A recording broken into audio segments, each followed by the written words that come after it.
ഉൽപ്പത്തി പുസ്തകം 15-ാം അധ്യായം അതിൻ്റെ 18 മുതൽ 21 വരെയുള്ള വേദഭാഗങ്ങൾ ഈ രാത്രിയിലെ ചിന്തയ്ക്ക് ആധാരമായി നമുക്ക് വായിക്കാം.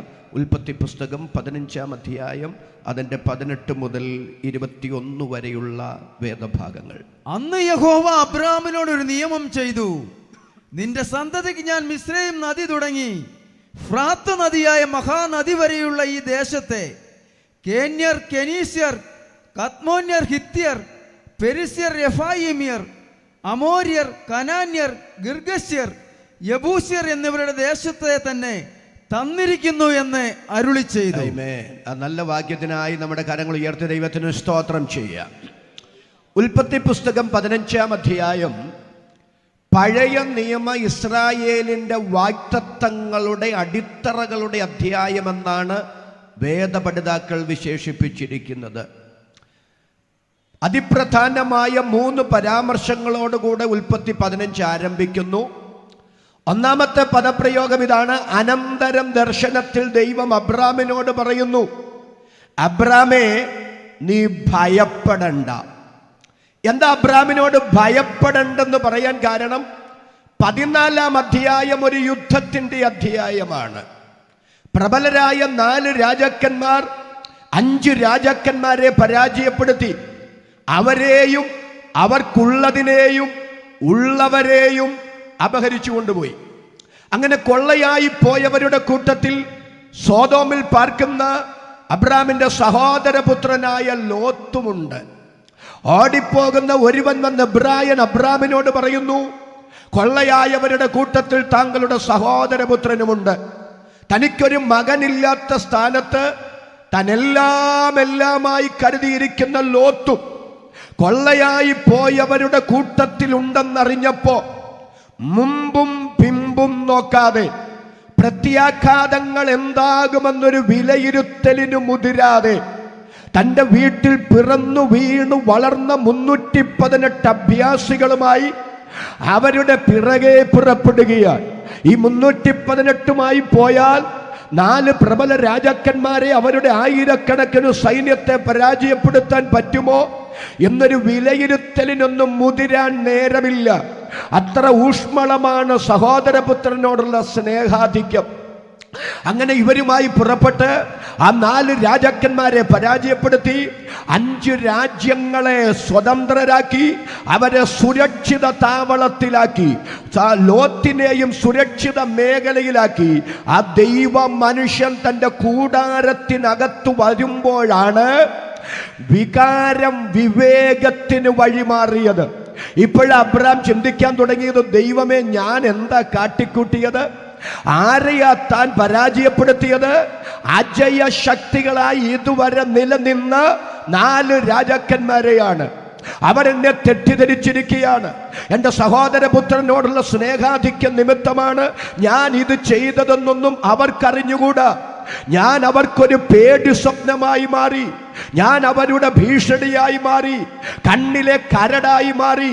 ഇനി വേറെ ഏതൊരു രാജ്യത്തെ അവരാക്രമിക്കണമെങ്കിലും അവരുടെ ഭീഷണിയായ എന്നെ ഒഴിവാക്കണം. അതുകൊണ്ട് താൻ പരാജയപ്പെടുത്തിയ 4 രാജാക്കന്മാരിൽ നിന്ന് അപ്രതീക്ഷിതമായ ഒരു ആക്രമണം തനിക്കെതിരെ ഉണ്ടാകാൻ സാധ്യതയുണ്ടെന്നോർത്ത് മാനുഷിക ഭയത്തിന്റെ തടവറക്കാരനായി തൻ്റെ കൊച്ചു കൂടാരത്തിനകത്ത് അബ്രാം ഇരിക്കുമ്പോൾ തൻ്റെ ഭക്തന്റെ ഹൃദയത്തിന്റെ സ്പന്ദനം അറിയാവുന്ന ദൈവം ആ കൂടാരത്തിനകത്ത് ഇറങ്ങി വന്ന അബ്രാമിനോട് പറയുന്നു, അബ്രാമേ, നീ ഭയപ്പെടണ്ട. ഇന്ന് രാത്രി ഞാൻ സ്തോത്രം ചെയ്തു പറയാം, നമ്മുടെ ഹൃദയത്തിന്റെ സ്പന്ദനം അറിഞ്ഞ് നമ്മോട് ഇടപെടാൻ അറിയാവുന്ന ഒരൊറ്റ ദൈവം, അതിന്ന് രാത്രി നാം സ്തോത്രം ആരാധിക്കുന്ന നമ്മുടെ ദൈവമെന്ന് തിരിച്ചറിഞ്ഞ് ആധരം തുറന്ന ആവേശത്തോടെ ദൈവത്തിന് സ്തോത്രം പറയാൻ എത്ര പേർക്ക് മനസ്സുണ്ട്? അവരുടെ കരം ഞാനൊന്ന് കാണട്ടെ. കരവും ശബ്ദവും ഉയർത്തി ദൈവത്തിന് നന്ദി പറയാം. ധാരാളം കാരണങ്ങളാൽ ഭയമുണ്ടാകാം. എന്നാൽ 2 കാരണങ്ങൾ ഞാൻ സവിശേഷതയോടെ എടുത്തിവിടെ പറയുകയാണ്. ഒന്ന്, അകാരണ ഭയമാണ്. സങ്കല്പ ലോകത്ത് ഭയത്താൽ വേട്ടയാടപ്പെടുന്ന ധാരാളം മനുഷ്യരുണ്ട്. കാര്യകാരണങ്ങൾ മനുഷ്യന്റെ മുമ്പിൽ ഇല്ലാത്തപ്പോഴും അകാരണമായി ഭയത്താൽ വേട്ടയാടപ്പെടുന്നവരുണ്ട്. ഉദാഹരണം തിരുവെഴുത്തിൽ നിന്ന് തന്നെ പറയാം. യേശു കർത്താവ് ഒരു ദിവസം തൻ്റെ ശിഷ്യന്മാരെ അക്കരയ്ക്ക് പോകാൻ നിർബന്ധിച്ച് പറഞ്ഞയച്ചെന്ന് പറഞ്ഞാൽ ആശയമെന്താ? പോകാൻ അവർക്ക് താല്പര്യമുണ്ടായിരുന്നില്ല.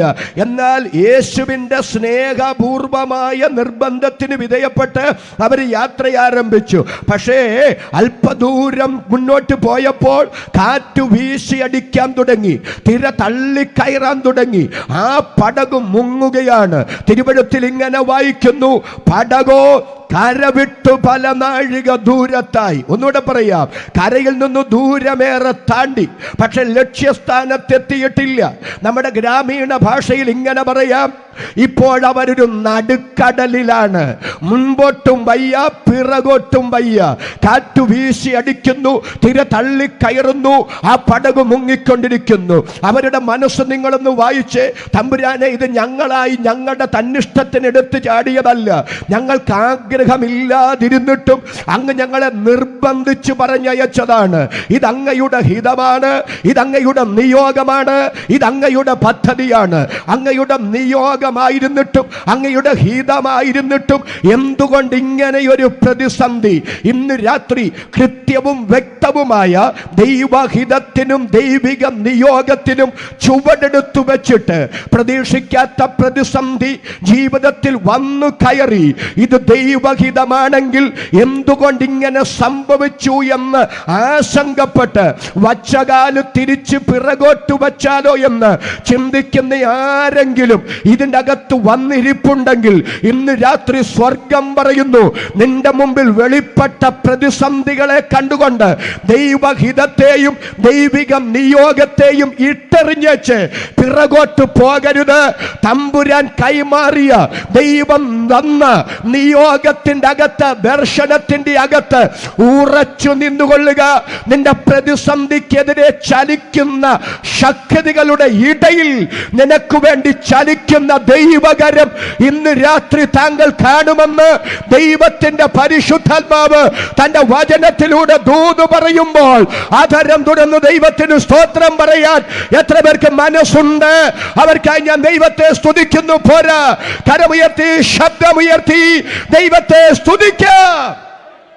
കർത്താവ് ഇന്ന് രാത്രി ചിലരോട് പറയുന്നു, അവിചാരിതമായി വന്ന് കയറിയ ചില പ്രതിസന്ധികൾ, ചില തടസ്സങ്ങൾ, അത് കണ്ടിട്ട് മനസ്സും മടുത്ത് മതിയെന്ന് പറഞ്ഞ് വച്ചകാല് പിറകോട്ട് വയ്ക്കത്തക്ക നിലയിൽ തമ്പുരാൻ തന്ന നിയോഗത്തിനനുസരിച്ച് നിനക്ക് ചലിക്കാൻ കഴിയാതെ നിന്നെ ആശയക്കുഴപ്പത്തിലാക്കി മാറ്റിയ ചില ഇരുളിന്റെ ശക്തികളെ ദൈവത്തിന്റെ ആത്മാവ് ഇന്ന് രാത്രി ശാസിക്കുകയാണ്.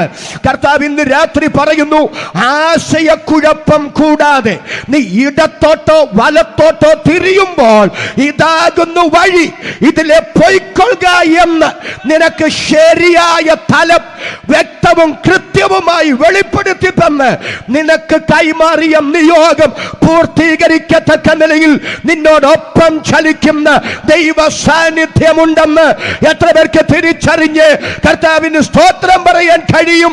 അവർക്കായി ഞാൻ ദൈവത്തെ സ്തുതിക്കുന്നു. ഹല്ലേലൂയ. കർത്താവ് ഇവരെ ഇങ്ങനെ യാത്രയാക്കിയിട്ട് മലമുകളിൽ പ്രാർത്ഥിക്കാൻ തനിച്ച് കയറിപ്പോയത്. പക്ഷെ ആ പ്രതിസന്ധിയിലുണ്ടല്ലോ, ആ നിയോഗം കൊടുത്തവൻ മാറി നിന്നില്ല. ഒരു കാര്യം സത്യമാണ്, ദൈവം ഒരു കാര്യം നിയോഗം തന്നോ അത് ദൈവഹിതമായിരുന്നോ എന്നതിൻ്റെ തെളിവ് പ്രതിസന്ധിയില്ലായ്മയല്ല. നമ്മൾ പലപ്പോഴും ഒരു കാര്യം ദൈവഹിതമായിരുന്നോ എന്ന് വിലയിരുത്തുന്നത് പ്രതിസന്ധി ഇല്ലായ്മയാണ്. പക്ഷെ വേദപുസ്തകം അങ്ങനെ പഠിപ്പിക്കുന്നില്ല. പ്രതിസന്ധി ഇല്ലായ്മയല്ല, ഒരു കാര്യം ദൈവഹിതമാണോ എന്ന് നിശ്ചയിക്കുന്നത്.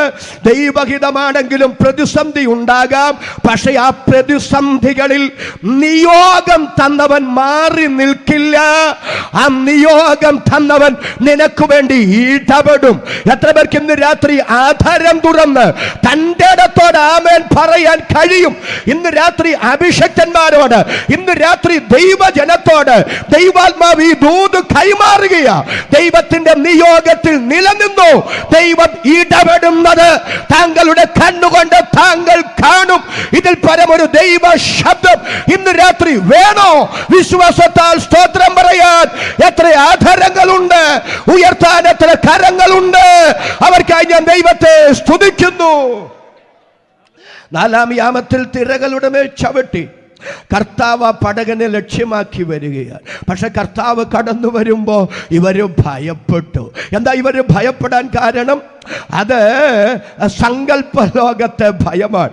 അവര് പറയുകയാണ് ഭൂതം വരികയാണ്. സത്യത്തിൽ ഭൂതമാണോ വരുന്നേ? എൻ്റെ രക്ഷിതാവാ വരുന്നേ. യേശു പറഞ്ഞു പേടിക്കണ്ടെന്നേ, ഇത് ഞാൻ തന്നെയാ.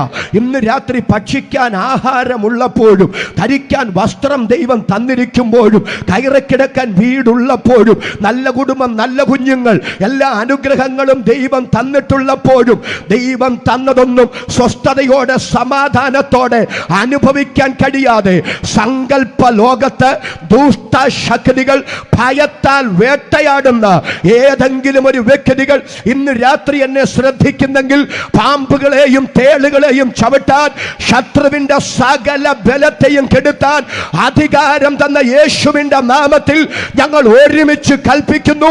നാളിതുവരെ നിന്നെ ഭയത്താൽ വരിഞ്ഞു മുറുക്കിയ ആ പൈശാചിക മേഖലയിൽ നിന്ന് സ്വർഗം നിന്നെ വിടുവിച്ച് പുറത്തെടുക്കുന്നു. എത്ര പേർക്ക് സ്തോത്രം പറയാൻ കഴിയും? അവർക്കായി ഞാൻ ദൈവത്തെ സ്തുതിക്കുന്നു. അകാരണ ഭയത്താൽ വേട്ടയാടപ്പെടുന്ന ചിലരെ ഇന്ന് രാത്രി സ്വർഗം പുറത്തെടുക്കുകയാണ്. വിശദീകരിക്കുന്നില്ല, കാരണം അവിടെ അല്ല എൻ്റെ വിഷയം. അതുകൊണ്ടാണ്. രണ്ടാമത്തേത് അകാരണ ഭയമല്ല, പച്ചയായ യാഥാർത്ഥ്യങ്ങൾ മനുഷ്യന്റെ മുമ്പിൽ നിന്ന് അവനെ ഭയപ്പെടുത്തുകയാണ്. അതും തിരുവെഴുത്തിൽ നിന്ന് പറയാം. യേശു കർത്താവ് ഗദരദേശത്തിന് ഇക്കരെ വന്നപ്പോൾ പള്ളിപ്രമാണിയായ യായിറോസ് യേശുവിനെ എതിരേറ്റ് വന്നിട്ട് പറയുക, എൻ്റെ വീട്ടിൽ വരെ ഒന്ന് വരണേ, എൻ്റെ കുഞ്ഞുമകൾ അത്യാസന്ന നിലയിൽ കിടക്കുക. യേശു കർത്താവ് ആ വീട്ടിലേക്ക് പോകുന്നു. ആ വീട്ടിലേക്ക് പോകുമ്പോൾ 12 വർഷമായി രക്തസ്രവത്താൽ ഭാരപ്പെടുന്നൊരു സഹോദരി, അവളുടെ അകത്ത് വിശ്വാസത്തിൻ്റെ ഒരു മുള പൊട്ടി. യേശുവിൻ്റെ വസ്ത്രത്തിലെങ്കിലും തൊടാൻ പറ്റിയാൽ എനിക്കൊരു രോഗശാന്തി ഉണ്ടാകും. എന്നെ ത്രസിപ്പിച്ചൊരാശയം അത്. ഞാൻ ചോദിക്കട്ടെ, ഇതിനു മുമ്പ് യേശുവിൻ്റെ വസ്ത്രത്തെ തൊട്ടാരെങ്കിലും സൗഖ്യമായിട്ടുണ്ടോ? ഇവളോട് ചെന്ന് ആരെങ്കിലും പറഞ്ഞിട്ടുണ്ടോ നീ ചെന്ന് യേശുവിൻ്റെ വസ്ത്രത്തെ തൊട്? എനിക്കൊരു പ്രതിസന്ധി വന്നപ്പോൾ, എനിക്ക് രോഗം വന്നപ്പോൾ കർത്താവിൻ്റെ വസ്ത്രത്തെ തൊട്ടു, എനിക്ക് സൗഖ്യമുണ്ടായി. അതുകൊണ്ട് എന്നെ സൗഖ്യമാക്കിയ കർത്താവ് നിന്നെ സൗഖ്യമാക്കും. നീ പോയി വസ്ത്രത്തെ തൊടാൻ പറഞ്ഞോ? ഇല്ല. ഇന്നലകളിൽ ആർക്കും വേണ്ടി ഇങ്ങനൊരു അത്ഭുതം വെളിപ്പെട്ടിട്ടില്ല. ആരും യേശുവിൻ്റെ വസ്ത്രത്തെ തൊട്ട് സൗഖ്യമായിട്ടില്ല. ആ ഒരു അനുഭവം ആരും ഇവളോട് പറഞ്ഞിട്ടുമില്ല. പക്ഷെ അങ്ങനെ ഒരു അനുഭവം ഇല്ലാതിരിക്കെ എങ്ങനെ വസ്ത്രത്തെ തൊടാൻ അവൾക്ക് കഴിഞ്ഞു? മറുപടി, അന്ന് അവളുടെ സൗഖ്യം സ്വർഗത്തിന്റെ പദ്ധതിയിൽ ഉണ്ടായിരുന്നത് കൊണ്ട് ദൈവം കൊടുത്ത നിയോഗമാണ്. ആ വസ്ത്രത്തെ തൊടാൻ അവൾക്ക് കൈമാറിയ ദൈവിക നിയോഗം. ഇന്ന് രാത്രി സ്തോത്രം പറയാം. ദൈവം തരുന്ന നിയോഗത്തിനനുസരിച്ച് മുന്നോട്ട് പോകുന്നത് ആത്മീക ശുശ്രൂഷ. ദൈവം തരുന്ന നിയോഗത്തിനനുസരിച്ച് ചലിക്കുന്നത് ക്രിസ്തീയ ജീവിതമെങ്കിൽ ഇന്ന് രാത്രി സ്വർഗം തരുന്ന നിയോഗത്തിനനുസരിച്ച് ചലിക്ക്. നിന്നെ ഒരത്ഭുതമാക്കി മാറ്റാൻ എൻ്റെ ദൈവത്തിന് കഴിയും. എത്ര പേർക്ക് സ്തോത്രം ചെയ്യാൻ മനസ്സുണ്ട്? അവരുടെ കരം ഞാൻ ഒന്നുകൂടെ കാണട്ടെ. കരവും ശബ്ദവും ഉയർത്തി ദൈവത്തിന് നന്ദി പറയാം. പോരാ, ശബ്ദമുയർത്തി ആവേശത്തോടെ ദൈവത്തെ സ്തുതിക്കുക. അവിടെ ചെന്ന് കർത്താവിൻ്റെ വസ്ത്രത്തെ തൊട്ടു. ഇപ്പം വേണ്ടായിരുന്നു, ഇനിയിപ്പം ചെയ്തോ, ഒരു ഡിസ്റ്റർബൻസ് ഉണ്ടാകല്ല. സ്തോത്രാഴ്ചയുടെ സമയത്ത് തന്നാലും മതിയായിരുന്നു. Okay, thank you. ദൈവം അനുഗ്രഹിക്കട്ടെ. കര ഉയർത്തി ഒരിക്കൽ കൂടി നല്ല നന്ദി പറയാമോ? എന്നോടുള്ള നിങ്ങളുടെ കരുതലിന് ഒത്തിരി നന്ദി കേട്ടോ. ദൈവം നിങ്ങളെ അനുഗ്രഹിക്കട്ടെ. ഓക്കെ, അപ്പോൾ ഇവിടെ ചെന്ന് കർത്താവിൻ്റെ വസ്ത്രത്തെ തൊട്ടു. ഇവൾക്ക് അത്ഭുത സൗഖ്യം ഉണ്ടായി. ഇവൾ പേടിച്ചിങ്ങനെ നിൽക്കുകയാണ്. ഉടനെ കർത്താവ് ചോദിക്കുകയാണ്, എന്നെ ആരാ തൊട്ടെ? എന്നെ ആരാ തൊട്ടത്? ഒട്ടിയും പറ്റിയും തട്ടിയും മുട്ടി ഇത്രയും പേരിങ്ങനെ നടക്കുമ്പോൾ അങ്ങേ ആരാ തൊട്ടതെന്ന് ഞങ്ങൾ എങ്ങനെ അറിയാനാ?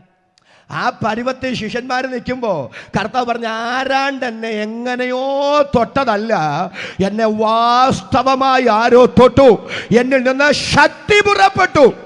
എൻ്റെ ചോദ്യം ഇതാണ്, യേശു എത്രയോ രോഗികളെ സൗഖ്യമാക്കിയിട്ടുണ്ട്. സൗഖ്യമാക്കിയവരോടെല്ലാം യേശു പറയുന്നത്, ഇതാരോടും പറയരുത്. ചിലരൊക്കെ പറയുമെന്ന് ബോധ്യമായപ്പോ ഒറ്റയ്ക്ക് അവരെ കൂട്ടിക്കൊണ്ടുപോയിട്ട് അമർച്ചയായി കൽപ്പിച്ചു, ഒരക്ഷരം പോലും ഉരിയാടരുതെന്ന്. ഒന്നുകൂടെ പറയാ, തനിക്ക് സ്വർഗം കൈമാറിയ ഒരൊറ്റ മിനിസ്ട്രിയും തൻ്റെ പ്രസിദ്ധിക്കും തൻ്റെ വ്യക്തിഗത നേട്ടത്തിനും യേശു ചിലവഴിച്ചില്ല.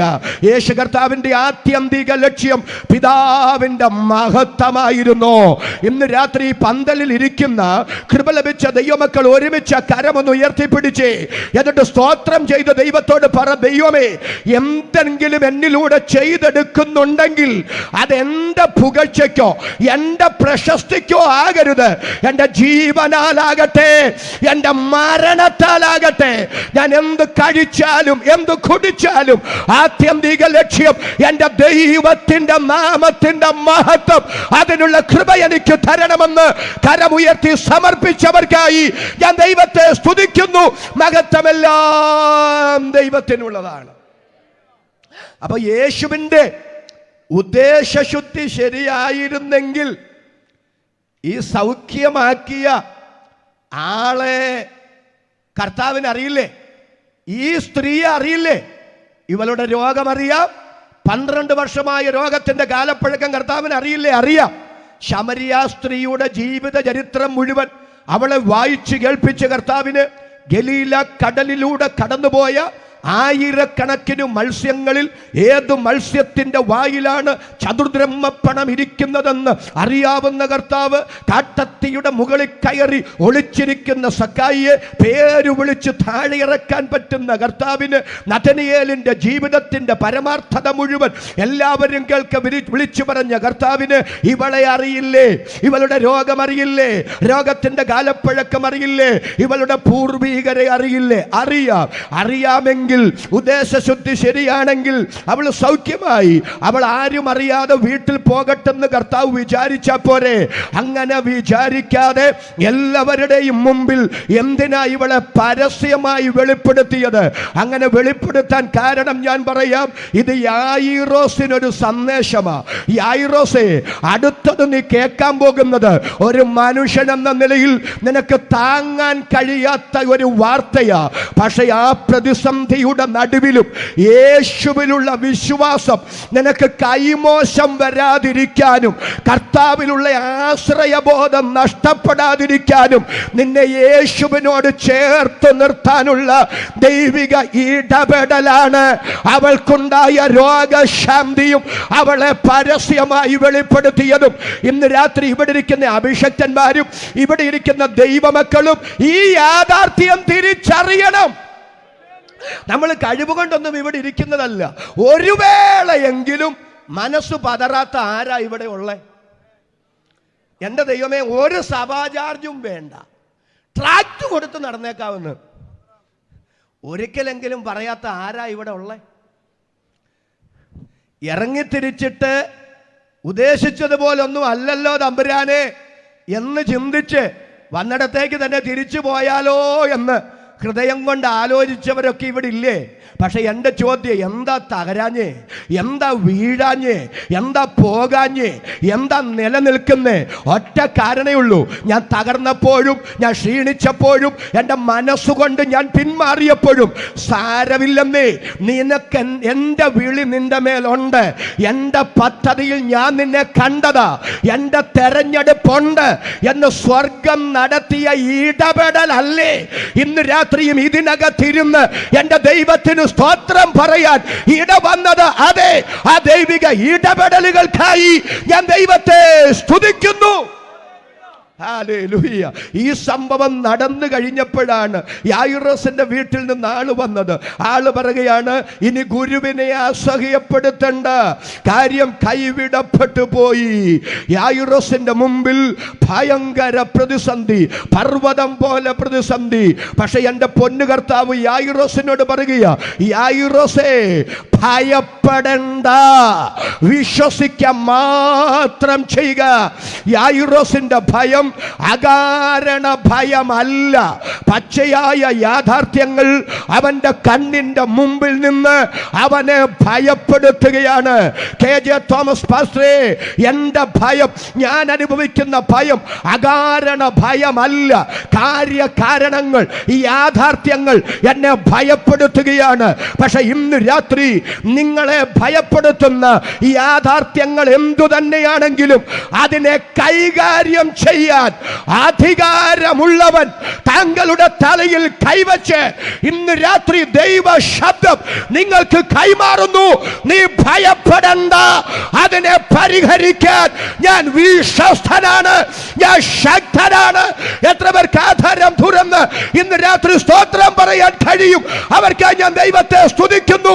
ഇന്ന് രാത്രി പരിശുദ്ധാത്മാവ് ചിലരോട് ഇടപെടുന്നു. നീ ഭയപ്പെടണ്ട, യാഥാർത്ഥ്യങ്ങൾ നിന്നെ ഭയപ്പെടുത്തിയാലും പരിശുദ്ധാത്മാവ് ഈ രാത്രി ഇടപെടുന്നു. അതിനെ കൈകാര്യം ചെയ്യാൻ, അതിനെ പരിഹരിക്കാൻ ശക്തനായവൻ ഈ രാത്രി പറയുന്നു, ഭയപ്പെടണ്ട.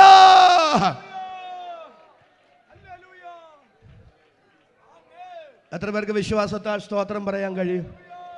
ഭയപ്പെടണ്ട. അപ്പൊ ഒന്ന് അബ്രാമിനോട് ദൈവം പറയുന്നു, അബ്രാമേ നീ ഭയപ്പെടണ്ട. രണ്ട്, ഞാൻ നിന്റെ പരിചയാണ്. എന്താ ഞാൻ നിന്റെ പരിചയം എന്ന് പറയാൻ കാരണം? അബ്രാമേ, നിന്റെ കൊച്ചു കൂടാരം ആ 4 രാജാക്കന്മാരെയോ ആ സൈന്യത്തിൽ നിന്നോ ഉണ്ടാകുന്ന അപ്രതീക്ഷിതമായ ആക്രമണത്തെ ചെറുക്കാൻ പര്യാപ്തമല്ല. പക്ഷെ നിന്റെ 318 അഭ്യാസികളല്ല നിന്റെ സുരക്ഷിത കവചം. നിന്നെ കുറിച്ചുള്ള എൻ്റെ പദ്ധതി ഈ മണ്ണിൽ നിറവേറപ്പെട്ടു തീരുന്നിടം വരെ ഒരു ശക്തിയും നിനക്കൊരു ദോഷവും ചെയ്യാതെ എൻ്റെ സുരക്ഷിത കവചത്തിനകത്ത് പൊതിഞ്ഞു കൊണ്ട് നടക്കാൻ ഞാൻ വിശ്വസ്തനായ ദൈവമാണ്. ഞാനാണ് നിന്റെ പരിച. ഇന്ന് രാത്രി നിനക്കെതിരെ വെല്ലുവിളിക്കുന്ന പൈശാചിക ശക്തികൾ എത്ര പ്രബലമെങ്കിലും കൃപ ലഭിച്ച ദൈവമക്കൾ ഒരുമിച്ച് അധരം കൊണ്ട് വിളിച്ചു പറ, എന്റെ തമ്പുരാൻ എന്നെ കുറിച്ചുള്ള പദ്ധതി ഈ മണ്ണിൽ നിവർത്തിച്ചു തീരുന്നിടം വരെ ഒരു ഇരുളിന്റെ ശക്തികൾക്കും ഒരു കേടും എനിക്ക് ചെയ്യാൻ കഴിയില്ല. വിശ്വാസത്താൽ അതിന് ആമേൻ പറയാൻ എത്ര പേർക്ക് അധികാരമുണ്ട്? അവർക്കായി ഞാൻ കർത്താവിനെ സ്തുതിക്കുന്നു. ഒന്ന്, ഭയപ്പെടേണ്ട. രണ്ട്, ഞാൻ നിന്റെ പരിച. മൂന്ന്, ഞാൻ നിന്റെ അതിമഹത്തായ പ്രതിഫലം. എന്താ ഈ അതിമഹത്തായ പ്രതിഫലം എന്ന് പറയാൻ കാരണം? യുദ്ധം കഴിഞ്ഞ് അബ്രാം മടങ്ങി വരിക. അബ്രാം മടങ്ങി വരുമ്പോൾ സോദോം രാജാവ് ഭയങ്കര കുശാഗ്ര ബുദ്ധിക്കാരനാണ്. അദ്ദേഹം അബ്രാമിൻ്റെ അടുക്കൽ ചെന്ന് പറഞ്ഞു, സമ്പത്തെല്ലാം നിനക്ക് തരാം, പക്ഷെ ഒരു വ്യവസ്ഥ, ഈ 318 അഭ്യാസികളെ ഇങ്ങോട്ട് തരണം. സോദോം രാജാവ് എന്താ വിചാരിച്ചെന്നറിയാമോ? ഈ 318 കൊണ്ട് അബ്രഹാം 4 രാജാക്കന്മാരെ സൈന്യത്തെ തോൽപ്പിച്ചെന്ന്. അങ്ങനെ ഇവരെ കിട്ടുകയാണെങ്കിൽ 4 അല്ല 40 രാജ്യങ്ങളെ വേണമെങ്കിലും തോൽപ്പിച്ച് ഇഷ്ടം പോലെ ധനമുണ്ടാക്കാം. പക്ഷെ സോദോം രാജാവിന് ഇല്ലാതിരുന്നൊരു വെളിപ്പാട് ശാലേം രാജാവായ മൽക്കിസദേക്കിനുണ്ടായിരുന്നു. യുദ്ധം കഴിഞ്ഞ് മടങ്ങി വരുന്ന അബ്രാമിനെ അപ്പവും വീഞ്ഞുമായി മൽക്കിസദേക്ക് എതിരേറ്റ് ചെന്നിട്ട് പറയുന്നൊരു പരാമർശം എൻ്റെ കണ്ണ് നനയിപ്പിച്ചിട്ടുള്ളതാണ്. അവിടെ ശാലേം രാജാവ് മൽക്കിസദേക്ക് പറയുക, നിന്റെ ശത്രുക്കളെ നിന്റെ കയ്യിൽ ഏൽപ്പിച്ചു തന്ന ദൈവം. അബ്രഹാമിന്റെ കണ്ണ് മൽക്കിസദേക്ക് തുറക്കുക. നിന്റെ 318 അഭ്യാസ വൈദഗ്ധ്യം കൊണ്ട്, യുദ്ധമുറ കൊണ്ട് ഈ 4 രാജാക്കന്മാരെ തോൽപ്പിച്ചതല്ല. അവരുടെ മുമ്പിൽ നീയും നിന്റെ 318 ഒന്നുമില്ലായിരുന്നു. പക്ഷെ അവരെ നിന്റെ കയ്യിൽ ഏൽപ്പിച്ചു തന്നത് അത്യുന്നതനായ ദൈവമാണ്. ഇന്ന് രാത്രി ആവർത്തന വിരസത ഉണ്ടാകുമെന്ന് എനിക്കറിയാം. എങ്കിൽ കൂടി ആ കരങ്ങൾ മുകളിലേക്ക് ഒന്നുകൂടെ ഉയർത്തിപ്പിടിച്ചേ, എന്നിട്ട് സ്തോത്രം ചെയ്ത് പറ, ദൈവമേ, ഇന്ന് എനിക്ക് എന്തെങ്കിലും ഉണ്ടെങ്കിൽ, ഞാൻ ഇവിടം വരെ നടന്ന് കയറി വന്നിട്ടുണ്ടെങ്കിൽ എൻ്റെ കഴിവ് കൊണ്ടും മിടുക്കുകൊണ്ടും യോഗ്യത കൊണ്ടും ഞാൻ വന്നതല്ലേ. നമ്മുടെ താഴ്ചയിൽ നമ്മെ ഓർത്തവനെ, അങ്ങ് നല്ലവനല്ലോ, അങ്ങയുടെ ദയ എന്നേക്കുമുള്ളത്. ഈ തിരിച്ചറിവ് അകത്തുണ്ടായിരുന്ന അബ്രാം സോദോം രാജാവിനോട് പറഞ്ഞു, നിന്റെ ഒരു ചെരുപ്പിന്റെ വാറ് പോലും ഞാൻ വാങ്ങുക. എന്താ അതിൻ്റെ കാരണം? നീ എന്നെ ധനവാനാക്കി എന്ന് പറയാതിരിക്കാൻ എനിക്ക് അതൊന്നും വേണ്ട. അക്കാലത്ത് സോദോം രാജാവ് മുൻപോട്ട് വെച്ച കോടികളുടെ ഓഫർ എൻ്റെ തമ്പുരാനെ പ്രതി വേണ്ടെന്ന് വെച്ച് തൻ്റെ കൊച്ചു കൂടാരത്തിനകത്ത് ആ ഭക്തൻ വന്നിരിക്കുമ്പോൾ എൻ്റെ ദൈവം പറയാം, അബ്രാമേ, എന്നെ പ്രതിയാണോ സോദോം രാജാവ് വെച്ച് നീട്ടിയ കോടികളുടെ ഓഫർ നീ വേണ്ടെന്ന് വെച്ചത്? എന്നാൽ നീ മനസ്സിലാക്കിക്കോ, ഞാൻ ആർക്കും കടക്കാരനല്ല, ഞാൻ ആർക്കും ബാധ്യതയല്ല. നിന്റെ മേലും നിന്റെ തലമുറ മേലും ഇത് നീതിയുടെ പെരുമഴയായി പെയ്യിപ്പിക്കാൻ ഞാൻ വിശ്വസ്തനായ ദൈവമാണ്. ഞാനാണ് നിന്റെ അതിമഹത്തായ പ്രതിഫലം. 1, ഭയപ്പെടണ്ട. 2, ഞാൻ നിന്റെ പരിചയമാണ്. 3, ഞാൻ നിന്റെ അതിമഹത്തായ പ്രതിഫലമാണ്. ഞാനെങ്ങാനുമായിരുന്നു ഇത്രയും വാഗ്ദത്തം ദൈവം തന്നതെങ്കിൽ തുള്ളിച്ചാടി സ്വോത്രം പറഞ്ഞ് ഇനി ഒന്നും വേണ്ടെന്ന് പറഞ്ഞേന്. പക്ഷെ അബ്രാം തിരിച്ച് ദൈവത്തോട് ചോദിക്കുക, ദൈവമേ, അങ്ങനെക്ക് എന്തോ തരും. അടുത്തത് എന്താണെന്ന്, അതൊരു മൊന വെച്ചുള്ള വർത്താന. ഈ തരാമെന്ന് പറയാൻ തുടങ്ങിയിട്ട് എത്ര നാളായി? പറയുന്നതല്ലാതൊന്നും നടന്നു കാണുന്നില്ലല്ലോ. ഒന്നുകൂടെ പറയാ, അങ്ങനെക്ക് എന്തോ തന്നാലും അതിൻ്റെ എല്ലാം അവകാശി ഈ ദമ്മേശക്കുകാരനായ എലിയാസറാണ്. എന്തെല്ലാം തന്നാലും അനുഭവിക്കാൻ ആളില്ലെങ്കിൽ തന്നിട്ടെന്തു ഗുണം? അതാണ് അബ്രാം ചോദിക്കുന്നത്. അപ്പൊ ദൈവം പറയാം, അബ്രാമേ, നീ കൂടാരത്തിനും വെളിയിലോട്ട് വാ, എന്നിട്ട് മുകളിലോട്ടൊന്ന് നോക്കിക്കേ.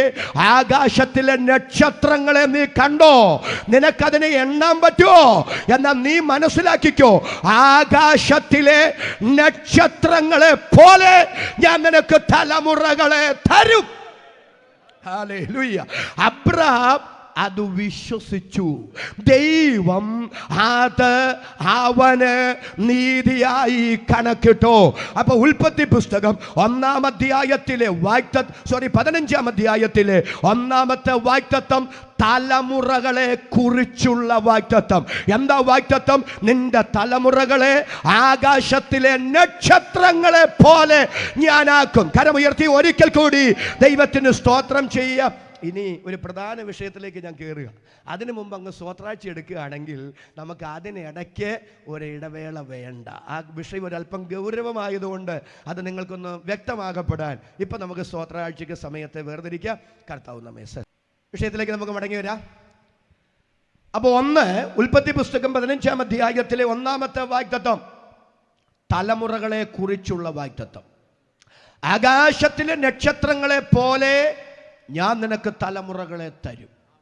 2-ാമത്തെ വാഗ്ദത്തം അടുത്തത് തുടങ്ങിയാണ്, നിനക്കും നിന്റെ സന്തതികൾക്കും ഞാൻ ഈ ദേശം അവകാശമായി തന്നിരിക്കുന്നു. അപ്പൊ 2-ാമത്തെ വാഗ്ദത്തം ദേശത്തെ സംബന്ധിച്ചുള്ള വാഗ്ദത്തമാണ്. ഉടനെ അബ്രാം ദൈവത്തോട് ചോദിക്കുക, ദൈവമേ, അത് ഞാൻ എന്തോന്നിനാൽ അറിയും? ഏത്? ഈ ദേശം എനിക്കും എൻ്റെ തലമുറയ്ക്കും അവകാശമായി തന്നിരിക്കുന്നു എന്നങ്ങ് വാഗ്ദത്തം പറഞ്ഞല്ലോ. ആ വാഗ്ദത്തം നടക്കുമെന്ന് ഞാൻ എങ്ങനെ ഉറപ്പാക്കും? അത് ദൈവത്തെ സംബന്ധിച്ചുള്ള അവിശ്വാസമല്ല, ദൈവത്തെക്കുറിച്ചുള്ള ബോധ്യമാണ്. എന്താ ബോധ്യം? എബ്രായ ലേഖനം 6-ാം അധ്യായം വായിക്കേണ്ട അവിടെ ഇങ്ങനെ വായിക്കുന്നു, വാഗ്ദത്തത്തിന്റെ അവകാശികൾക്ക് തൻ്റെ ആലോചന മാറാത്തതെന്ന് അധികം സ്പഷ്ടമാക്കാൻ ദൈവം വാഗ്ദത്തങ്ങളോട് കൂടെ ഉറപ്പും കൊടുക്കുന്ന ദൈവമാണ്. വാഗ്ദത്ത കേൾവിക്കും വാഗ്ദത്ത നിവർത്തിക്കും ഇടയ്ക്കുള്ള ഇടവേളയിൽ വാഗ്ദത്തം കേട്ടവൻ പതറിപ്പോകാതിരിക്കാൻ വാഗ്ദത്തം കൊടുത്ത ദൈവം അവൻ ഉറപ്പും കൈമാറാറുണ്ട്. ഉടനെ അബ്രാം ദൈവത്തോട് പറയുക, ദൈവമേ, എനിക്കും എൻ്റെ തലമുറയ്ക്കും ഈ ദേശം അവകാശമായി തരാമെന്ന് അങ്ങ് വാഗ്ദത്തം പറഞ്ഞല്ലോ, അത് നിറവേറുമെന്നതിന് എനിക്കൊരു ഉറപ്പ് വേണം. അങ്ങത് നിറവേറ്റുമെന്നതിന് എനിക്കൊരു ഉറപ്പ് വേണം. ഉറപ്പ് ചോദിച്ച് അബ്രാമിനോട് ദൈവം പറയുക, എൻ്റെ വാഗ്ദത്തം ഞാൻ നിറവേറ്റുമെന്നതിന് നിനക്ക് ഉറപ്പ് വേണമല്ലേ? ഞാൻ തരാം ഉറപ്പ്. 3 വയസ്സുള്ള പശുക്കിടാവ്, 3 വയസ്സുള്ള കോലാട്, 3 വയസ്സുള്ള ആട്ടുകൊറ്റൻ കൊണ്ടുവരാൻ പറഞ്ഞു. അബ്രാമ ഈ മൃഗത്തെയെല്ലാം കൊണ്ടുവന്നു. മൃഗത്തെയെല്ലാം കൊണ്ടുവന്നിട്ട് ആ മൃഗങ്ങളെയെല്ലാം ഒത്ത നടുവെ പിളർക്കുകയാണ്. നാം ഏറ്റവും അധികം ദുർവ്യാഖ്യാനം ചെയ്തിട്ടുള്ളൊരു അധ്യായമാണ് ഉൽപ്പത്തി പുസ്തകം 15-ാം അധ്യായം. അതുകൊണ്ട് നിങ്ങൾ വളരെ സൂക്ഷിച്ചു കേൾക്കണം. എന്തുകൊണ്ട് അബ്രാം ഈ മൃഗങ്ങളെ കൊണ്ടുവന്നു? അബ്രാം ദൈവത്തോട് ചോദിക്കുന്നു, അങ്ങയുടെ വാഗ്ദത്തം നിറവേറ്റുമെന്നതിന് എനിക്കൊരു ഉറപ്പ് വേണം. ഉറപ്പ് ചോദിച്ച് അബ്രാമിനോട് പറയുക, നീ മൃഗങ്ങളെ കൊണ്ടുവരാൻ. മൃഗങ്ങളെ കൊണ്ടുവന്നിട്ട് അബ്രാം അതിനെ പിളർത്തുന്നു. എന്താ അതിൻ്റെ അർത്ഥമെന്നറിയാമോ? പഴയ നിയമത്തിൽ 2 പേര് തമ്മിൽ ഒരു ഉടമ്പടി ചെയ്യുമ്പോൾ, നിയമം ചെയ്യുമ്പോൾ അത് നിറവേറ്റും എന്നതിന് പല നിലയിൽ ഉറപ്പ് കൈമാറിയിരുന്നു. എല്ലാ ഉറപ്പിലേക്കും ഇന്ന് രാത്രി പോകാൻ ഞാൻ ആഗ്രഹിക്കുന്നില്ല. അതിൽ പ്രധാനപ്പെട്ട ഉറപ്പാണ് പിളർക്കപ്പെട്ട മൃഗത്തിൻ്റെ ഉടലിൻ്റെ നടുവിലൂടെയുള്ള ആ ഉടമ്പടി നിയമം ചെയ്യുക.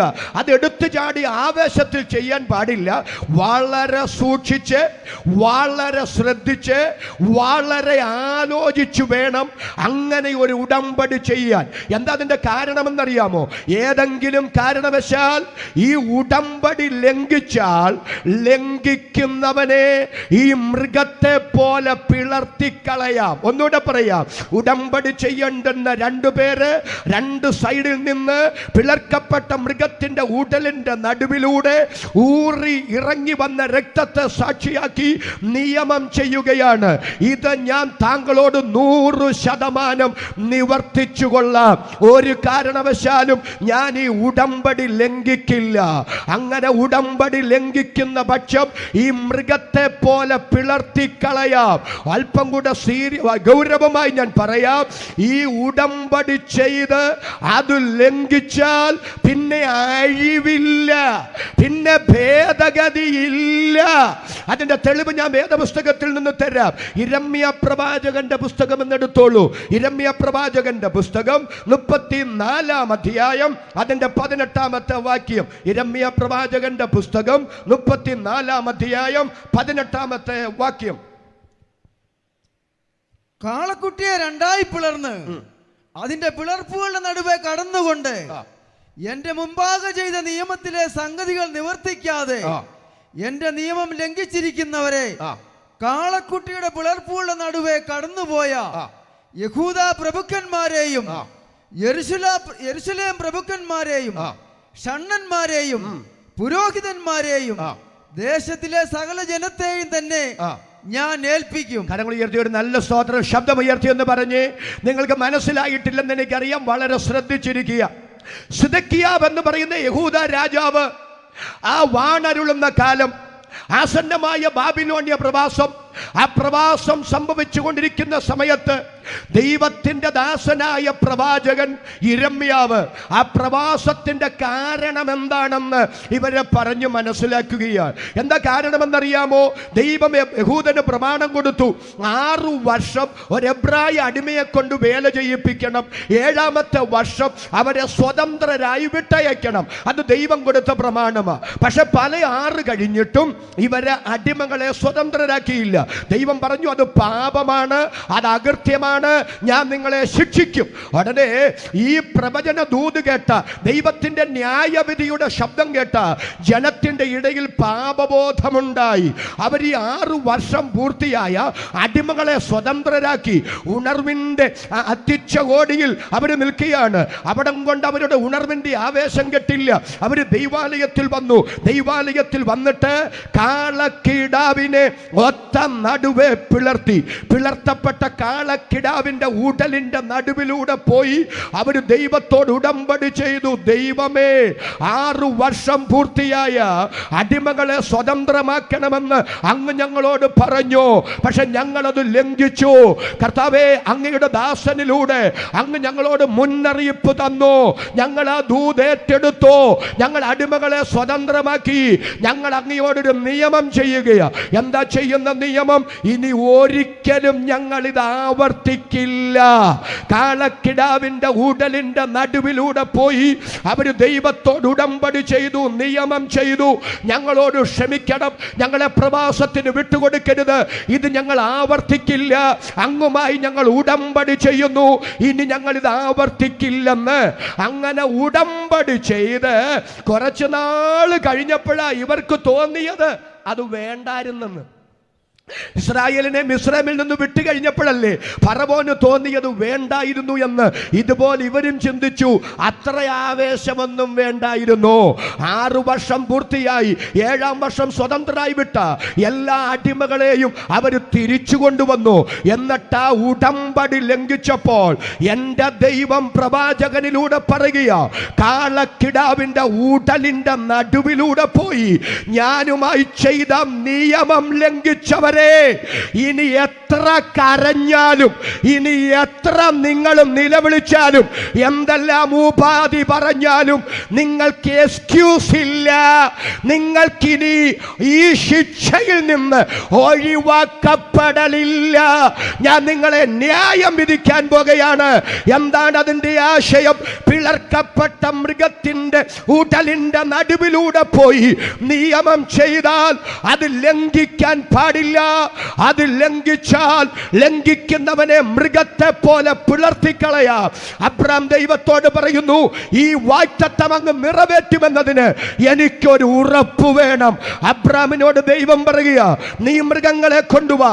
അബ്രാം ഒത്ത നടുവെ മൃഗങ്ങളെ പിളർത്തി. സാധാരണ 2 പേരും കൂടെ ഉടമ്പടി ചെയ്യുക. എന്നാൽ ഒരു സൈഡിൽ അബ്രാം ബോധം കെട്ട് കിടക്കുമ്പോൾ എന്നെ ആവേശത്തിന്റെ ആ മൂർധന്യാവസ്ഥയിൽ എത്തിച്ച ഒരു വാക്യം അവിടെ എഴുതിയിട്ടുണ്ട്. ആ മൃഗങ്ങളുടെ ഉടലിന്റെ നടുവിലൂടെ ഒരു കത്തുന്ന പന്തം പോയി. ആരാണ് ആ കത്തുന്ന പന്തം? അതാണ് അത്യുന്നതനായ ദൈവം.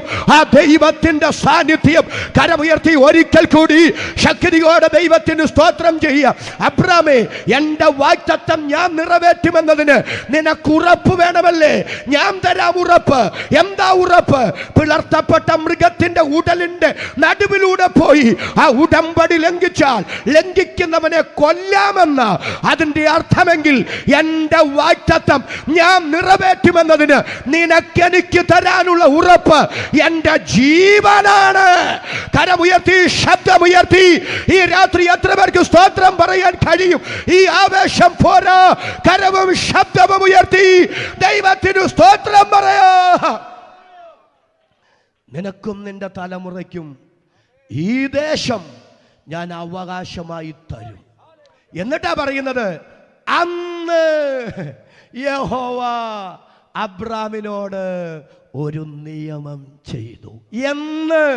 പിളർക്കപ്പെട്ട മൃഗത്തിന്റെ ഉടലിന്റെ നടുവിലൂടെ ഒരു കത്തുന്ന പന്തം പോയെന്ന് പറഞ്ഞിട്ടാ പറയുന്നത്, അന്ന് യഹോവ അബ്രാമിനോടൊരു നിയമം ചെയ്തു. എൻ്റെ ചോദ്യം, ഈ വാഗ്ദത്തങ്ങളിൽ ദൈവം വിശ്വസ്തനായിരുന്നോ? ഒരല്പ ചരിത്രത്തിലേക്ക് നമ്മളൊന്ന് ഹൂളിയിടാൻ പോകുകയാകട്ടോ. ഇസ്രായേലിനെ മിസ്രൈമിൽ നിന്ന് മോശ മുഖാന്തരം ദൈവം മരുഭൂമിയിലൂടെ നടത്തി. സീനായി അക്കാബ കടലിടുക്ക് വഴി കാദേശ് ബർന്ന ചുറ്റി മോവാബ് സമഭൂമിയിലൂടെ യോർദാൻ കടന്ന് യോശുവയുടെ നേതൃത്വത്തിൽ അവര് കനാനിലെത്തി. അബ്രാമിനോട് ദൈവം വാഗ്ദത്തം ചെയ്തതുപോലെ ഹിത്യർ, അമോന്യർ, പെരിസ്യർ, യെബൂസ്യർ, ഗിർഗശ്യർ, കനാന്യർ തുടങ്ങിയ ജാതികളുടെ നാട് അവർക്ക് അവകാശമായി കിട്ടി. അവർ അളവുനൂലിട്ട് ആ ദേശം വിഭാഗിച്ചെടുത്തു. യോശുവ മരിച്ചു. ന്യായാധിപ ഭരണത്തിന് ആ രാജ്യം വഴിമാറി. ന്യായാധിപ ഭരണം മാറി, രാജകീയ ഭരണം വന്നു. ഇടയ്ക്കുള്ള ചരിത്രം ഞാൻ വിശദീകരിക്കുന്നില്ല, ഞാനങ്ങ് ബോധപൂർവം വിഴുങ്ങുകയാണ്. രാജകീയ ഭരണത്തിൽ അവർ മുന്നോട്ട് പോകുന്നു. ദൈവത്തിന്റെ പ്രമാണത്തെ അവർ പുറങ്കാലുകൊണ്ട് ചവിട്ടി പുറത്താക്കി. ദൈവം എന്തെല്ലാം അരുതെന്ന് പറഞ്ഞോ അത് മുഴുവൻ അവർ ചെയ്തു കൂട്ടി. തൽഫലമായി BC 606, 598, 586 കാലഘട്ടങ്ങളിലായി ദൈവം അവരെ ബാബിലോണ്യ പ്രവാസത്തിലേക്ക് പറഞ്ഞു വിട്ടു. യോശുവയുടെ നേതൃത്വത്തിൽ അവർ പിടിച്ചെടുത്ത നാട്, ദേശം അവർക്ക് നഷ്ടപ്പെട്ടു. ശൗൽ മൂലം ആരംഭിച്ച, ശൗലിൽ തുടങ്ങി ആരംഭിച്ച ഭരണം അവർക്ക് നഷ്ടപ്പെട്ടു. അവര് ശലോമോൻ രാജാവിന്റെ കാലത്ത് പണിത മനോഹരമായ യെരൂശലേം ദൈവാലയം BC 585 അവർക്ക് നഷ്ടപ്പെട്ടു.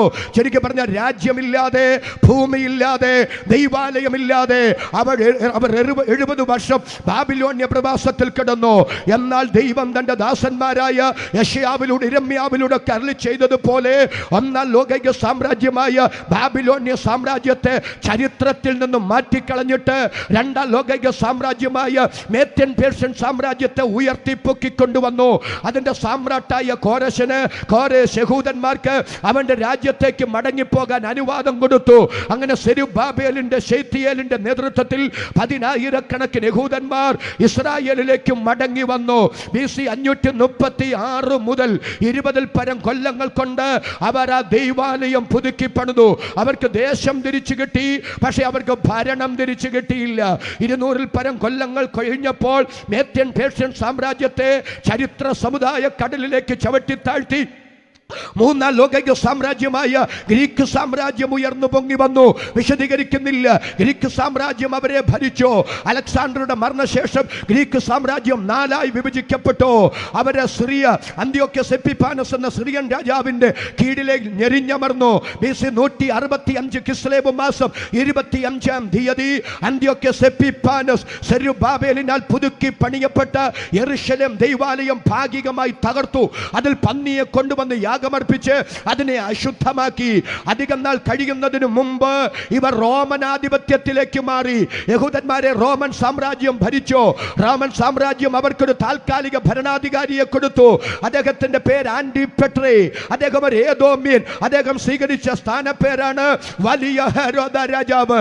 ആ ഹെരോദ രാജാവ് 46 വർഷങ്ങൾ കൊണ്ട് ആ ഭാഗികമായി അന്ത്യോക്യസ് എപ്പിഫാനസ് തകർത്ത യെരൂശലേം ദൈവാലയം മനോജ്ഞമായി പടുത്തുയർത്തി പണിതു. വിശദീകരിക്കാൻ ആഗ്രഹിക്കുന്നില്ല. AD 70 ടൈറ്റസ് എന്ന് പറയുന്ന റോമൻ ചക്രവർത്തി, റോമൻ സൈന്യാധിപനാൽ അവരുടെ യെരൂശലേം ദൈവാലയം പൂർണ്ണമായി കത്തിച്ചാമ്പലായി. അതിന് രാത്രി വിശദീകരിക്കാൻ ആഗ്രഹമുണ്ടെങ്കിലും ചരിത്രം അധികമാകാതിരിക്കാൻ ഞാൻ ബോധപൂർവ്വം ശ്രമിക്കുകയാണ്. AD 70 കല്ലിന്മേൽ കല്ല് ശേഷിക്കാതെ ദൈവാലയം മുഴുവൻ കത്തിച്ചാമ്പലായി. AD 136 ഹദ്രിയാൻ എന്ന് പറയുന്ന റോമൻ ചക്രവർത്തി പറഞ്ഞു, ഇനി ഒരൊറ്റ യഹൂദൻ പോലും പാലസ്തീനിൽ കാണാൻ പാടില്ല, കുടിയിറങ്ങിപ്പൊക്കോളാൻ പറഞ്ഞു. അങ്ങനെ ലോകത്തെവിടെല്ലാം മനുഷ്യവാസമുണ്ടോ അവിടേക്കെല്ലാം യഹൂദൻ ചിതറിയോടി. AD 136 ചിതറിയോടിയ യഹൂദന്മാരിൽ ചിലരാ നമ്മുടെ കൊച്ചിയിലുള്ള മട്ടാഞ്ചേരിയിലൊക്കെ എത്തിയത്. എവിടൊക്കെ മനുഷ്യവാസമുണ്ടോ, എവിടൊക്കെ രാജ്യങ്ങളുണ്ടോ അവിടേക്കെല്ലാം യഹൂദൻ ചിതറിയോടി. ഒരൊറ്റ യഹൂദൻ പോലും പാലസ്തീനിൽ ഇല്ലാതെ ആ ദേശം നിർജ്ജനമായി കിടന്നു. അങ്ങനെ ഇരിക്കുമ്പോഴാണ് 1914 മുതൽ 18 വരെ ഒന്നാം ലോക മഹായുദ്ധം നടക്കുക.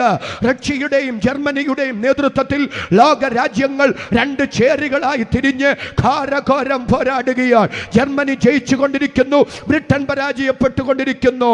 അന്നത്തെ ബ്രിട്ടീഷ് ഭരണാധികാരികൾ സർ വെയ്സ്മാൻ എന്ന യഹൂദ ശാസ്ത്രജ്ഞനോട് ഞങ്ങളെ എങ്ങനെങ്കിലും സഹായിക്കണമെന്ന് ആവശ്യപ്പെട്ടു. അദ്ദേഹം TNT എന്ന സ്ഫോടക വസ്തു കണ്ടുപിടിച്ചു. അതിന്റെ പരിണിത ഫലമായി ഒന്നാം ലോക മഹായുദ്ധത്തിൽ ബ്രിട്ടൻ വിജയത്തിന്റെ വെന്നിക്കൊടി പാറി പറപ്പിച്ചു. തൽഫലമായി ബ്രിട്ടീഷ് ഭരണാധികാരികൾ സർ വെയ്സ്മാനോട് ചോദിച്ചു, ഇതിന് പാരിതോഷികമായി നിനക്കെന്തു വേണം? വെയ്സ്മാന്റെ മറുപടി, ഞങ്ങളുടെ പിതാക്കന്മാരുടെ കല്ലറകളുള്ള, അബ്രഹാമിന്റെ കല്ലറയുള്ള, ഇസഹാക്കിന്റെ കല്ലറയുള്ള, യാക്കോബിന്റെ കല്ലറയുള്ള, യോസേപ്പിന്റെ കല്ലറയുള്ള, സാറായുടെ കല്ലറയുള്ള, റിബേക്കായുടെ കല്ലറയുള്ള, ലേയായുടെ കല്ലറയുള്ള ഇസ്രായേൽ ദേശം AD 136 ഞങ്ങൾക്ക് നഷ്ടപ്പെട്ടതാണ്. ആ രാജ്യം ഞങ്ങൾക്ക് തിരിച്ചു വേണം. അങ്ങനെ ബാൽഫർ വിളംബരത്തിലൂടെ യഹൂദൻ അവന്റെ രാജ്യത്തേക്ക് മടങ്ങി വരാൻ ചരിത്രത്തിൽ ദൈവം അത്ഭുത വഴി ഒരുക്കി. കരങ്ങളുയർത്തി, ശബ്ദമുയർത്തി ഈ രാത്രി ദൈവത്തെ സ്തുതിക്കാം. തിരിച്ചു വന്ന യഹൂദന്റെ കഥ ഇന്ന് രാത്രി വിശദീകരിക്കാൻ ഞാൻ ആഗ്രഹിക്കുന്നില്ല. അവനെ ഇവിടെ പാർപ്പിക്കില്ലെന്ന് അറബ് രാജ്യങ്ങൾ ശക്തമായി വാദിച്ചു. അങ്ങനെ ഇരിക്കെ 1939 45 വരെ രണ്ടാം ലോകമഹായുദ്ധം നടന്നു. ജർമ്മനി എന്നേക്കുമായി ലോകത്ത് പരാജയപ്പെട്ടു.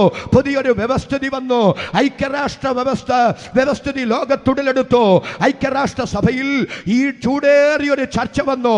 എന്താ ചർച്ച വന്നെന്നറിയാമോ? ഇസ്രായേലിനെ ഒരു രാജ്യമാക്കണമോ വേണ്ടയോ?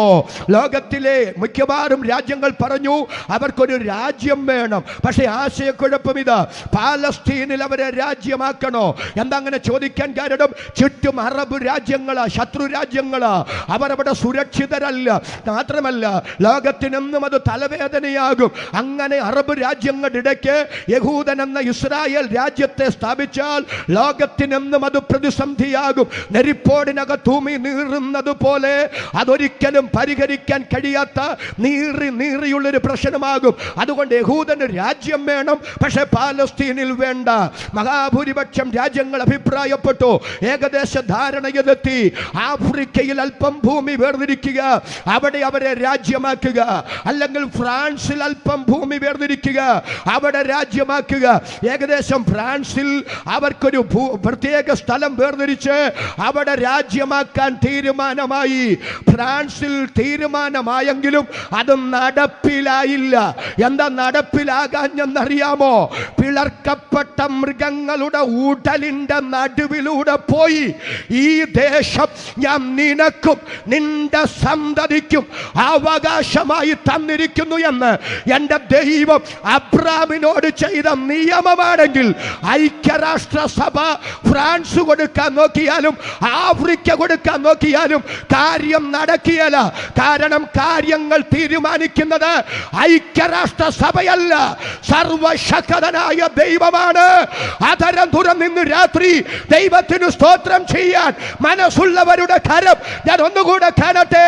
ആ കരവും ശബ്ദവും ഉയർത്തി ദൈവത്തിന് നന്ദി പറയാ.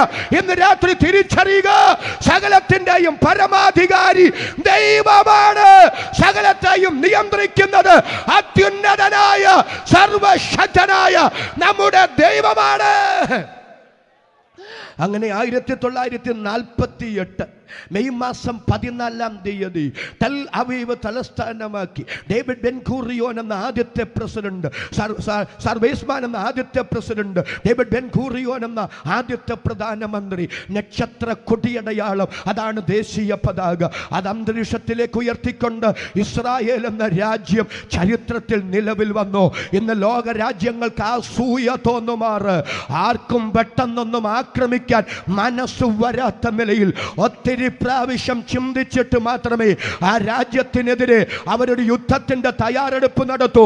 അത്രമാത്രം ലോക രാജ്യങ്ങൾക്ക് പേടി സ്വപ്നമായി അസൂയ ഉളവാകത്തക്ക നിലയിൽ തലയെടുപ്പോടെ ആ രാജ്യം നിലനിൽക്കാൻ കാരണം എന്താണെന്നറിയാമോ?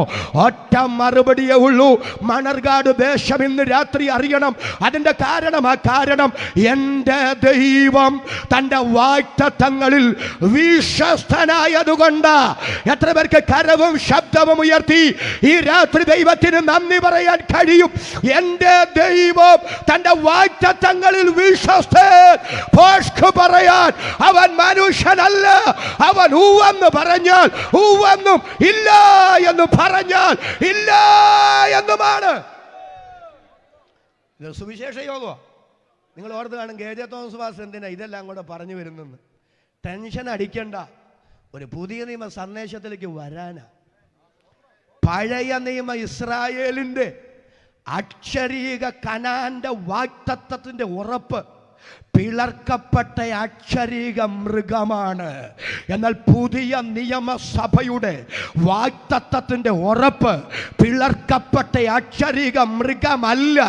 കാൽവറിയിൽ നമുക്ക് വേണ്ടി തകർക്കപ്പെട്ട നമ്മുടെ യേശു കർത്താവാണ്.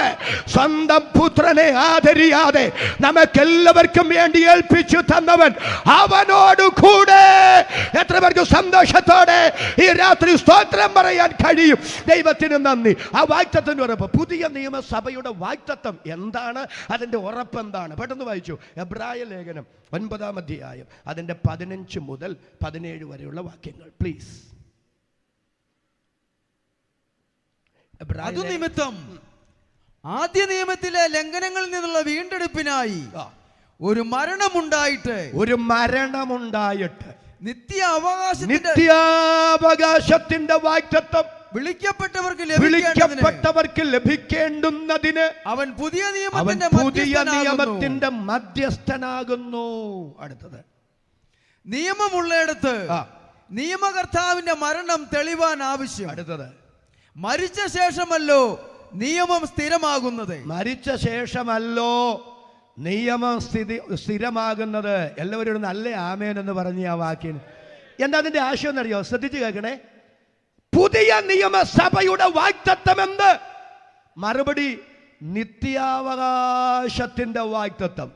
ചാകാൻ നേരം ഇവിടെ ഇട്ടേച്ചു പോകേണ്ടുന്ന ഭൗതിക നന്മകളല്ല പുതിയ നിയമസഭയുടെ വാഗ്ദത്തം. പുതിയ നിയമസഭയുടെ വാഗ്ദത്തം നിത്യതയാണ്, നിത്യാവകാശത്തിന്റെ വാഗ്ദത്തമാണ്.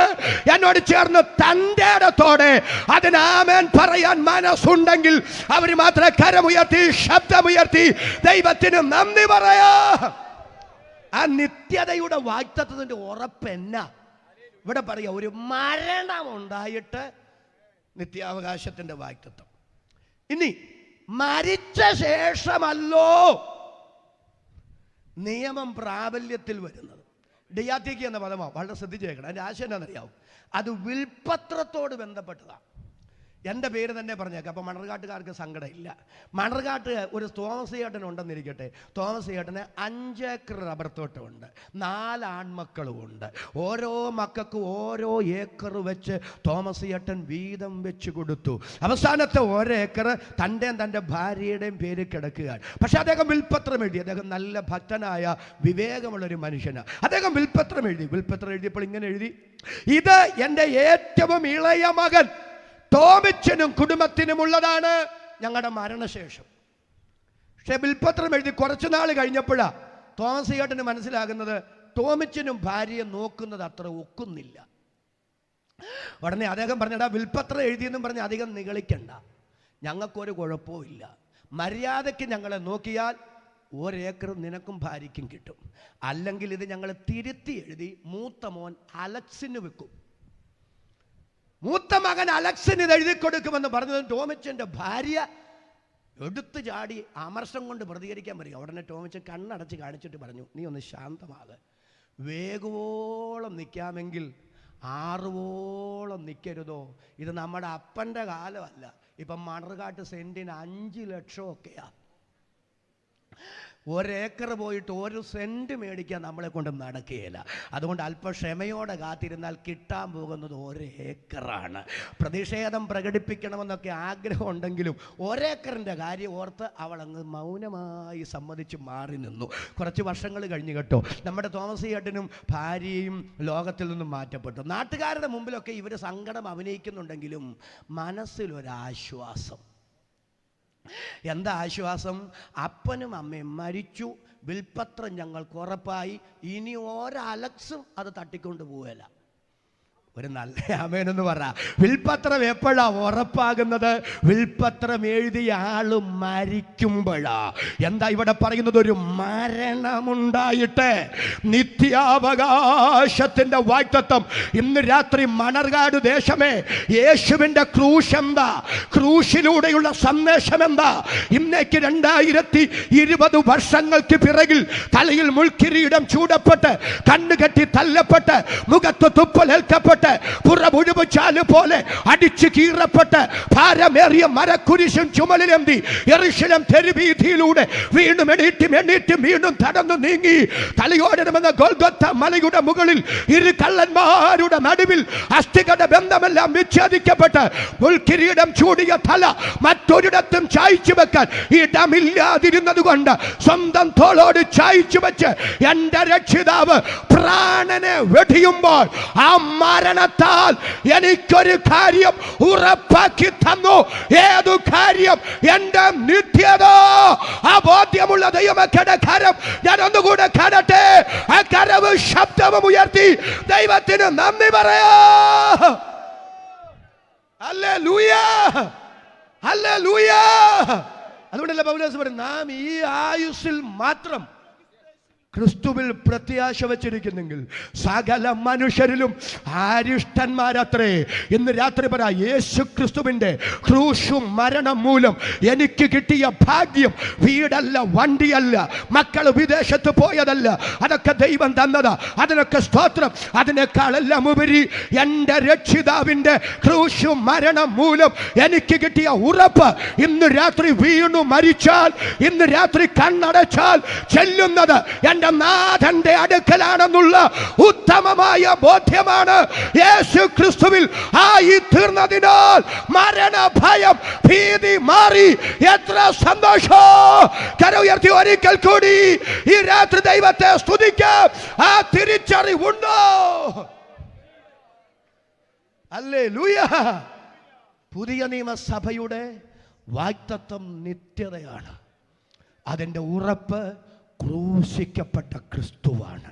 2, പുതിയ നിയമസഭയുടെ വാഗ്ദത്തത്തിന്റെ ഉറപ്പെന്ത്?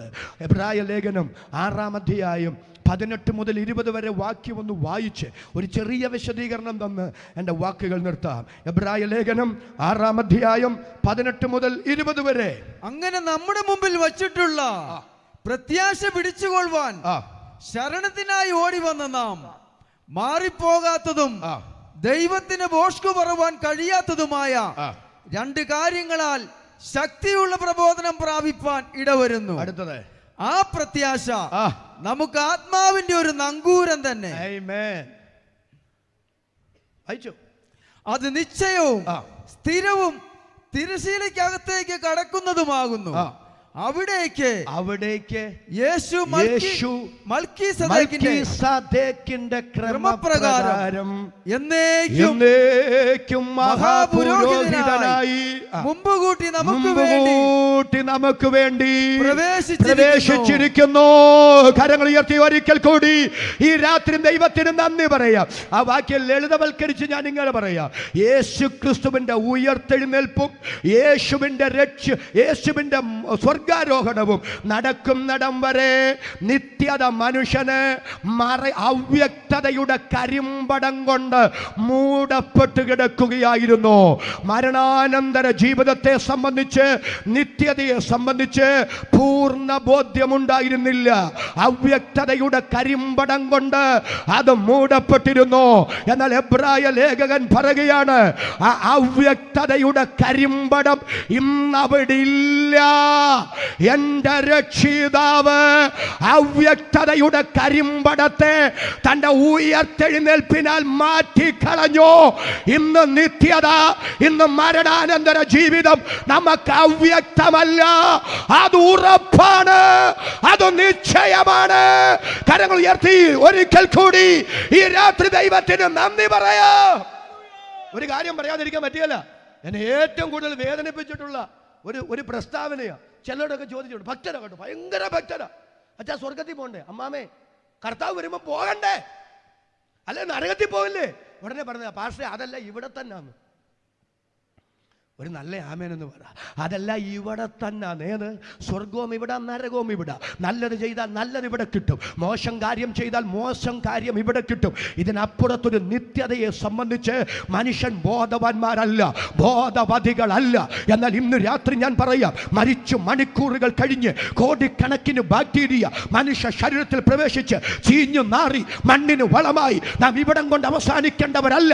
കുഴിമാടത്തിനപ്പുറത്ത്, കല്ലറയ്ക്കപ്പുറത്ത്, പ്പുറത്ത് നിനക്കൊരു നിത്യതയുണ്ട്, ഒരു സ്വർഗമുണ്ട്, ഒരു സ്വർഗീയ ജീവിതമുണ്ട്.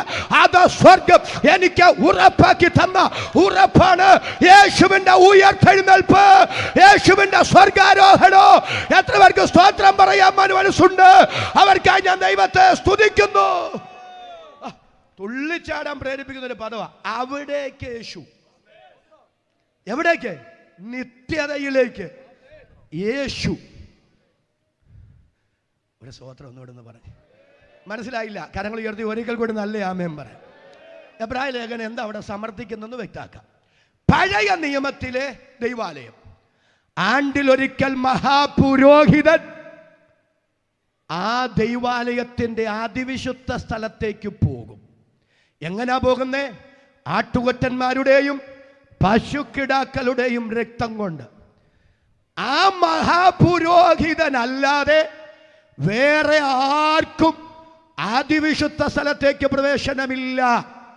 ഏതെങ്കിലും കാരണവശാൽ അദ്ദേഹം ശുശ്രൂഷ ചെയ്യുമ്പോൾ അവിടെ വീണു മരിച്ചാൽ ഡെഡ് ബോഡി എടുക്കാൻ പോലും ആർക്കും അകത്തു പ്രവേശനമില്ല.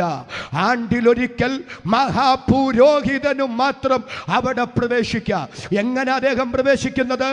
ഈ ലക്ഷക്കണക്കിന് യഹൂദ സമൂഹത്തിൻ്റെ പ്രതിനിധിയായിട്ട് അദ്ദേഹം പോകുന്നത്. അദ്ദേഹത്തിനല്ലാതെ വേറെ ആർക്കും അവിടേക്ക് പോകാൻ പറ്റില്ല. അദ്ദേഹം ഇവരെ പ്രതിനിധീകരിച്ചു പോകുകയാണ്. അതിനെ പൗലോസ് എബ്രായ ലേഖനത്തിൽ പറയുക, ആണ്ടിലൊരിക്കൽ മഹാപുരോഹിതൻ പ്രാകാരത്തിൽ നിന്ന് വിശുദ്ധ സ്ഥലം, ആ അതിവിശുദ്ധ സ്ഥലത്തെത്തി അവിടെ യഹൂദ സമൂഹത്തിന്റെ പ്രതിനിധിയായി പ്രവേശിക്കുന്നെങ്കിൽ നമ്മുടെ മഹാപുരോഹിതൻ ആര്? കർത്താവായ യേശു ക്രിസ്തു അക്ഷരികമായി പണിത ഒരക്ഷരിക ദൈവാലയത്തിലേക്കല്ല, അതിവിശുദ്ധ സ്ഥലമെന്ന് ഇവിടെ വിശേഷിപ്പിച്ചിരിക്കുന്നത് സ്വർഗാദി സ്വർഗത്തെയാണ്. കരങ്ങൾ ഉയർത്തി ഒരിക്കൽ കൂടി ശക്തിയോടെ ദൈവത്തിന് സ്തോത്രം ചെയ്യാം. പഴയ നിയമത്തിലെ മഹാപുരോഹിതൻ കൈപ്പണിയായ ദൈവാലയത്തിന്റെ അതിവിശുദ്ധ സ്ഥലത്ത് പ്രവേശിച്ചെങ്കിൽ നമ്മുടെ മഹാപുരോഹിതൻ കൈപ്പണിയായ അതിവിശുദ്ധ സ്ഥലത്തിലല്ല, സ്വർഗാദി സ്വർഗമെന്ന അതിവിശുദ്ധ സ്ഥലത്തേക്ക് എങ്ങനെ പ്രവേശിച്ചെന്നാ? പഴയ നിയമത്തിലെ മഹാപുരോഹിതൻ മുമ്പ് കൂട്ടി പോയപ്പോൾ, മഹാപുരോഹിതൻ പ്രതിനിധിയായി പോയപ്പോൾ നമ്മുടെ മഹാപുരോഹിതൻ നമ്മുടെ പ്രതിനിധിയായി പോയെന്നല്ല.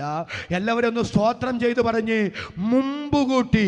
എബ്രായ ലേഖകൻ അങ്ങനല്ല പറയുന്നേ, മുമ്പ് കൂട്ടി നമുക്ക് വേണ്ടി പ്രവേശിച്ചോ. ഒന്നുകൂടെ പറയാം, പഴയ നിയമത്തിലെ മഹാപുരോഹിതൻ മുമ്പ് കൂട്ടി പോയതല്ല. മുമ്പ് കൂട്ടി പോയെന്ന് പറഞ്ഞാൽ ആശയം എന്നാ? അദ്ദേഹം ആദ്യം പോയെന്നേ ഉള്ളൂ, പുറമെ എല്ലാവർക്കും പോകാമെന്ന. പക്ഷെ പഴയ നിയമത്തിലെ മഹാപുരോഹിതൻ മുമ്പ് കൂട്ടി പോയതല്ല, അദ്ദേഹത്തിന് മാത്രമേ പോകാൻ പറ്റൂ, പ്രതിനിധിയായിട്ടാ പോയത്. എന്നാൽ നമ്മുടെ മഹാപുരോഹിതൻ നമ്മുടെ പ്രതിനിധിയായി പോയെന്നല്ല, മുമ്പ് കൂട്ടി പോയി.